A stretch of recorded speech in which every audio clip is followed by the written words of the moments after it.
আপনি কি জানেন এক অত্যাচারী রাজাকে ধ্বংস করতে এবং পৃথিবীতে ধর্ম প্রতিষ্ঠা করতে এক দেবতা মানবরূপে জন্ম নিয়েছিলেন?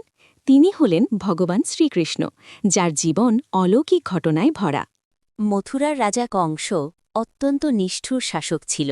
একদিন আকাশবাণী হয় যে তার বোনের অষ্টম সন্তানই তার মৃত্যুর কারণ হবে। ভয়ে কংস বন্দী করে তার বোন দেবকী ও তার স্বামী বাসুদেবকে।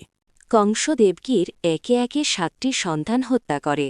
অবশেষে অষ্টম সন্তান হিসেবে জন্ম নেন শ্রীকৃষ্ণ। ওই রাতেই অলৌকিকভাবে কারাগারের দরজা খুলে যায়।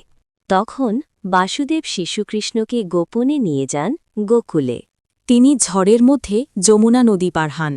তখন সাপ শেষনাগ তার ফনা মেলে কৃষ্ণকে রক্ষা করে। গোকুলে মা যশোদার ঘরে কৃষ্ণ বড় হতে শুরু করেন। শৈশবে কৃষ্ণ ছিলেন খুবই দুষ্টু ও চঞ্চল।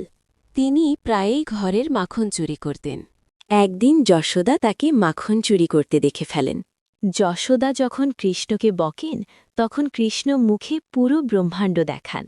শৈশবেই কৃষ্ণ অনেক অসুরকে পরাজিত করেন। দৈত্যী পুতনা শিশুকৃষ্ণকে বিষ দিতে আসে। কৃষ্ণ পুতনাকে বধ করলেন। তিনি দানব শক্টাসুরকেও ধ্বংস করেন। একসময় কৃষ্ণ কালীয় নাগকে দমন করেন। এই অলৌকিক কাজগুলোতে সবাই বিস্মিত হয়ে যায়। কৃষ্ণ বাঁশি বাজাতে খুব ভালোবাসতেন। তার বাঁশির সুরে গোপীরা মুগ্ধ হয়ে যেতেন।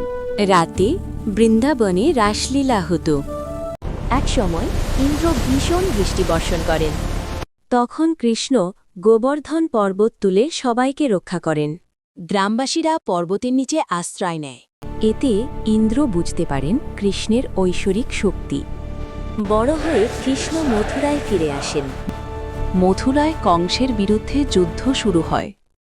কৃষ্ণ কংসের যোদ্ধাদের পরাজিত করে। অবশেষে কৃষ্ণ কংসের সামনে দাঁড়ান। ভয়ঙ্কর যুদ্ধে কৃষ্ণ কংসকে বধ করেন। পরে কৃষ্ণ মহাভারতের সময় গুরুত্বপূর্ণ ভূমিকা পালন করেন। এর মাধ্যমে মথুরার মানুষ মুক্তি পায়। তিনি পাণ্ডবদের বন্ধু ও পথপ্রদর্শক ছিলেন। কুরুক্ষেত্র যুদ্ধে তিনি অর্জুনের সারথি হন।